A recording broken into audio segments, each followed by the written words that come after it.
Hello and welcome along to the Property Academy podcast by Opus Partners. I'm your host, Tim McKnight. I'm Andrew Nichols. And today on the show, we're talking about renders versus reality. What happens if your new build doesn't look like what it did in the pictures? And I had a really interesting conversation on Instagram over the weekend with the Kiwi chef who asked, what happens when your investment property is not built according to the plans on the sale and purchase agreement?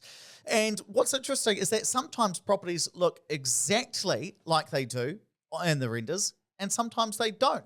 And sometimes the developer is able to change what the render looks like without even asking you. So what can you do? That's what we're going to cover today. For everybody listening on the podcast, this is going to be a really interesting one to look at on the YouTube. But even if you're listening to this, we're still going to describe what's going on. You're still going to be able to follow.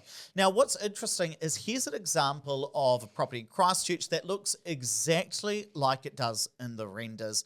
It's pretty much like for like, right, Andrew? Yeah, there's not much difference in that.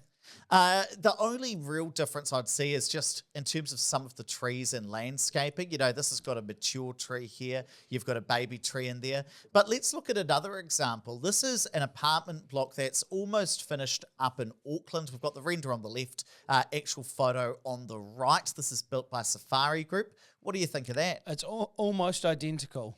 Yeah, I'd agree with that. It's pretty much exactly the same, but that is not always the case. So here is another example of a property in Christchurch. And what are you thinking about the render versus the reality here, Andrew? I think the reality looks better than the render, frankly. Yeah, so the paint colour's a little bit different. So the paint's a little bit whiter in reality rather than the render. I agree, it probably looks better. Probably one of the big things is you don't have actually fencing around your garden like in the render. Yeah, so in the render, for everybody listening in the audio version, you've got fences around the gardens leading up to the entrance of the house. In reality, those fences weren't put in there. Now, Andrew, is the developer able to do that, or have they done something bad here? Have they done something wrong? Often landscaping is very variable leading up to a settlement. That is something that we probably do see quite a lot. And you mentioned before about seeing a mature tree. Just remember, planting that you see in a render usually isn't going to be what you're going to get because they normally have established gardens in the render. Yeah, that's right. So the architect comes along, puts these beautiful images together, and it looks like the trees have been there for 6 years and it's all beautiful and there's lush hedges around it. It looks really good. That's not what you see in the reality because they're planting new trees, so it's not going to be there. But an investor, if nobody ever told you about this, you could legitimately be quite brassed off and say, hey, it doesn't look like in the picture. They're actually allowed to do that. That's one thing we just have to be aware of. It's a bit like when somebody takes a picture of a nice brand new car and then, for whatever reason, it doesn't look exactly like it. No, it's kind of like, if you ever watched, I was watching TV the other day and an ad came up for a Big Mac. I have never eaten a Big Mac that looks like in the pictures. Yeah, that's actually exactly true. I mean, the house looks okay, but the landscaping is a bit different. So you don't have the fence around it. You don't have the mature trees there. Actually, in the render, you don't have a letterbox, but thankfully you do in real life. But there are some differences there. And in fact, Andrew, I've been looking at some of the properties that you've recently built on Sugden Street in Christchurch, and again, I'm seeing some differences. Yeah. In the renders, what are we seeing? Yeah, certainly, again, in the renders, much more established gardens because that's what an architect puts in when they put together the drawings. But in reality, it's a new garden. One of the things that's changed here is the fence in the render goes around the front door for unit number 1. In reality, we couldn't actually do that. The council would not allow that, so we had to have direct access onto the street. So I can imagine that, again, an investor could look at that and say, well, hang on, I thought that my tenants would have to walk through a gate, through a fence in order to get to the front door. And you might say that might make the tenants or the person living there feel a bit more secure because you can't just walk up to the door from the street. But in reality, the council ended up saying, well, you can't actually do that. We're not going to let you do that. Well, funny you say that. The reason for going directly onto the street is for security. So the council sees this as safer. Why is that? Because if someone's going to mug, they can't hide behind that gate. Okay, that's interesting. I'm not sure if I fully agree with council, but apparently they know best. And what? Hang on, Andrew. There's no guy riding a wee bicycle No down the car driveway. in the driveway either. No. No, but and there's a small difference where it looks like there was a black panel on the outside. God, you're fussy. Look, I think these look nice. No, I think they're looking nice. But what I'm trying to demonstrate is that an investor could legitimately say, well, it doesn't look exactly like it did in the render. And what we're trying to get across is that is normal and that there will be changes, because the architect putting them together isn't going to know necessarily that the council is going to make you change, or there can also be difficulties in getting certain materials, which means that these things do change. But the things to really look out for when you are looking at a render and working with a developer is particularly around the landscaping and around the fencing, because that often will and can change. Now, these are probably some examples that nobody would be too worried about. I mean, I know the investors of this property, Andrew, that we've just been talking about are so stoked they're actually going to live in that for a little bit because they liked it so much. But let's talk about some examples where things didn't quite go to plan and the investors weren't very happy with it. So talk to us about the situation we've got in front of us. So this is just one particular investor of this particular development at Wrights Road. This was a property that was recommended to a lot of Opus investors. On the left-hand side, if you're watching this, you can see the render. And the key difference between the render and the actual finished product, as you'll see, is what, Ed? It's mainly around the fence line. So the fence looks like it would have some sort of, is that plaster? I think it was going to be concrete. So it was originally in the renders going to be a concrete fence with a little bit of steel, the steel gates and a bit of steel fence above it. On the right-hand side, the actual finished product, it actually turned out to be a timber fence, which, funnily enough, producer Dave said to me, oh, that's some cost-cutting there, which is absolutely the perception. I would have imagined that it would be more expensive to have a concrete fence than a timber fence. The developer actually said, no, it actually ended up costing us more money doing it this way. The reason that they had to change the fence was because they couldn't get the material. The material that they needed to construct the fence and the design and the render wasn't available, and so it was going to take another 3 months. So they elected to, rather than have another 3-month delay, install a timber fence. Yeah, and you might say, are they legally allowed to do this? Often the answer is yes. So I want to take you through an example of a contract. Now, often when you buy a new built house, you're going to sign a standard Ryan's contract, but there'll be extra conditions at the back of the contract. So things that are just additional because it's a new build contract. I know this specific contract, it's 21.2. It says that the vendor, so the developer, may change the plans, including substituting materials that aren't available so that they can complete the specific work.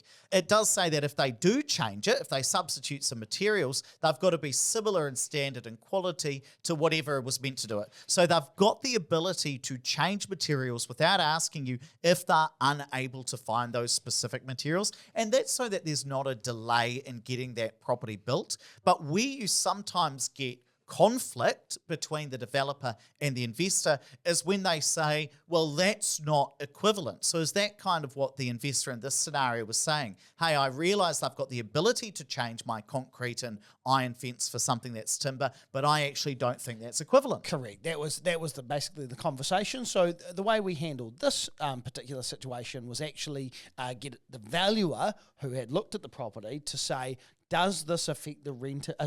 Does this affect the value of the property? Now, if the answer was yes, then the developer would have to compensate. If the answer is no, well, then it's probably, kind of hard luck. Well, if it's fit for purpose, the developer's in the right. Now, again, I used some leverage here, so that wasn't how it ended. But in this instance, the valuer said, doesn't affect anything. What do you mean by use some leverage?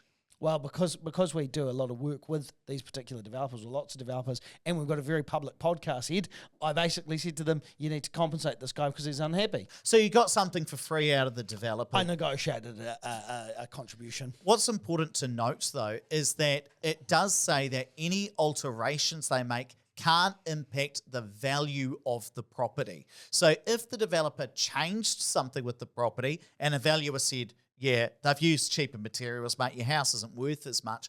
That's where you can go back and say to the developer, well, you voided that contract. You're the one that now needs to compensate me. And actually, I'll give you a good example of that. This particular property here was a really interesting one. So this is a development up in Auckland. The renders show a front door and then also a big window next door to that.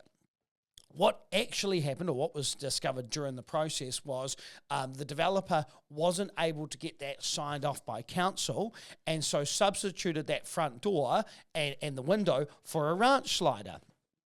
Now, there were various other things that they were going to do to compensate the investors who purchased in here, such as build a deck, which wasn't actually in the renders, make it a lot more livable on that front step. But this particular unit, or one particular unit, was purchased by a first home buyer who was relatively upset by this. The other thing actually on this one is the developer was selling these as 1.5 bedroom units. Now, this is a really interesting one that I had to do quite a bit of research on. So 1.5 bedrooms, what would you imagine that is in your mind? So that would be a double bedroom, and the half bedroom would be like a single room maybe? That is exactly what we thought and exactly what the plans had. Now, during the construction, they had to reconfigure some things, and the room was no longer going to be an appropriate size for a single bedroom. So I had to look into the definitions of a bedroom to find out this, and there is a minimum definition and a window definition. It's about 6 square metres, I think. 6 square metres, and then there's 5% of the, I think it's 10% windows and 5% have to be open of the floor area. Something like that, and then one length has to be at least 2 metres or something along those lines, right? And it didn't meet this criteria, so we had to make some adjustments midway through construction to make sure that this did comply with the 1.5 bedroom, because there's no such thing as a half bedroom. That's the interesting thing about the law. There is a bedroom and there's not a bedroom.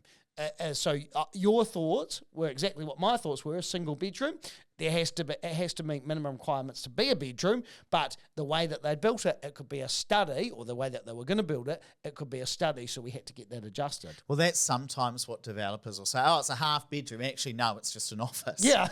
So in that scenario, it sounds like the developer had done it, I'm going to say, a bit of dirty on the purchaser in terms of at least not keeping them updated about these changes, which is where they were clearly very upset. Now, coming back to that legal standard we talked about in the contract, that they can't change anything, as long as you've got that clause in there, they can't change anything that's going to materially impact the value of the property. What happened in this scenario? So in this instance, the developer was within his contractual rights. Well, that's what the legal opinion was.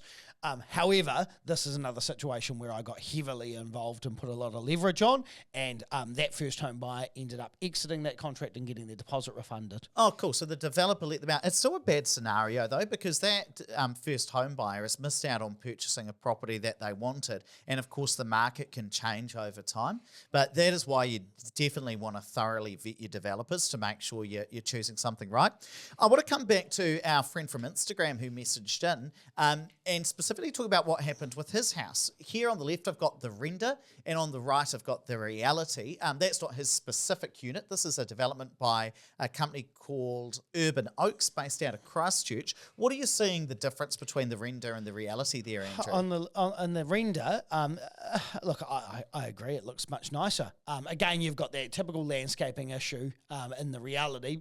You've got something poking out of the ground, which isn't covered up by anything. That looks a bit messy. But the main thing I can see is there's no gable, is that what they call it, around the window? Yeah, to be honest, I don't even think that looks very nice, but there is a bit of a difference between the render and the reality. One of the things that this particular investor was upset about was that in the plans, and I'll find it for you, there is a half bathroom. Yep. Since we're talking about things that are halves, which basically just means a separate toilet in the downstairs. So you come in, you've got the kitchen, dining, living, you've got a half bathroom, and then you've got a wee laundry and sink opposite that, basically as soon as you walk in. But what's interesting is that in the specifications of the property pack that this investor had been given, it says that in that separate toilet, there will be a wall-hanging sink. So, okay, there's a toilet and there's a sink, so you can wash your hands. Of course there is. Of course there is. Makes a lot of sense. In reality, when you look at the property, when you walk in there, you can see, yes, there's the laundry with like a little half sink. Laundry tub. Yeah, like a tiny little laundry tub, and sweet, that's okay. And what this investor was really upset about, You're not going to say no sink. there's no sink. That's disgusting. So you've got the toilet, but you don't have the hanging wall vanity where you can wash your hands. Do you just wash it in the top of the water system? No, I actually have seen that, like Japanese restaurants they do have that. But no, you'd have to use the wee laundry sink. And what this investor was upset about was he said, well, there's one bathroom upstairs. I was thinking that, let's say you've got two flatmates in there. One flatmate's getting ready in the bathroom. Maybe if the other person wants, I don't know, do their hair or something, that'd be me. Run downstairs, you've got a mirror, you've got a vanity to be able to do that in the second That toilet. is absolutely ridiculous that you would have a toilet without a sink. I've never seen that before. The really bad thing is that when the investor asked the builder, hey, where the hell's my sink? He said, well, it couldn't fit, shrugged his shoulders and kind of walked off. That would be unacceptable to me. So where do you think this stands from a legal perspective? That's probably a bit of a hard one, but probably, depending on the way the contract's worded, I would argue that affects usefulness. So there may be an argument there. Yeah. Well, what ended up happening was I think he negotiated to get a window in there. There was not a window, a mirror in there, and a couple of extra things in. So I think You're too nice. in the end, I think he was okay with it. He said and come to terms with it.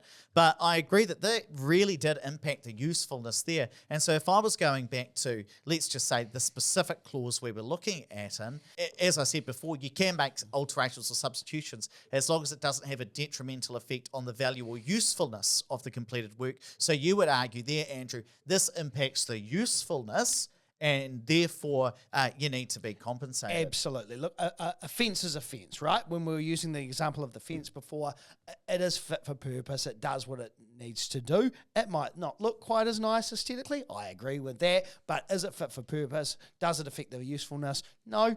Something like not having a sink there, absolutely. Okay, so you so you're saying that you would really argue that point, say it was a contractual breach. Oh, look, I argue any of them for my clients anyway. Well, one other thing that I just want to talk about is whether you can withhold money. So often an investor will say, hey, I'm unhappy with this property. Can I withhold 10% of the money from the developer, not completely pay them? Well, depending on the clause in your contract, it might be different. But I know in this specific example I'm looking at, there is no withholding. So there's a clause in there that says you're actually not allowed to withhold any money from the balance for reasons of defects, shrinkages, faults in the work, defective materials, workmanship, whole heap of reasons why you can't withhold money from them. And look, that's because you've got a warranty period and a defects period in a contract anyway, and so developers often have to pay back their funder. So I don't think that's unreasonable. That is, so long as everyone knows that, there's a defect here, but it needs to get remedied, that's probably okay most of the time. One thing I would say, just thinking about all of these issues, often it will depend on, firstly, how experienced the developer is, because they know things.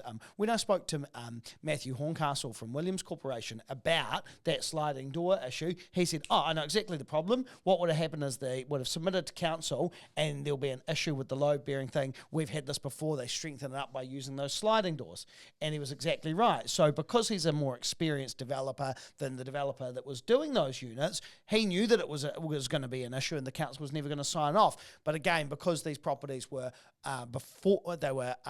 released well before council had an opportunity to review the file, then there was obviously going to be some variance. So depending on how far through, like if a resource consent's been issued, often that might be a better time than buying before a resource consent is issued, unless you've got a really experienced developer. Well, similarly, the example with Urban Oaks from our friend from Instagram, that was that development company's first ever build. Right. So that's where the inexperience may show, and again, where you want to choose the developer very diligently. One thing that we always recommend for all new build properties is also to get a building inspection, because they are the ones that will go through and check all of these off. We'll take the plans and the property pack, the marketing materials to site and say, well, hang on, where's the vanity? It's meant to be in there. And then you've got somebody independent who can say whether it materially impacts the usefulness or value of the property. So that's where you'd bring in independent experts. We recommend everybody who buys a new build, you definitely should get a property inspection to make sure that it's actually built to code. I kind of think, hey, if you're spending $800,000 on a property, it's worth spending $800 to make sure you've actually got whatever the developer said. I know we always get questions about that. Right, let's wrap it up there, but please don't forget to rate, review, and subscribe to the podcast. Really does help us get the message out to more people. Hey, if you're listening to the audio podcast version of this, you might want to check out the video. Just Google Opus Partners YouTube. It'll be the first thing that comes up. And if you guys are watching on YouTube, make sure to hit the subscribe button. We release new videos every Monday and Wednesday.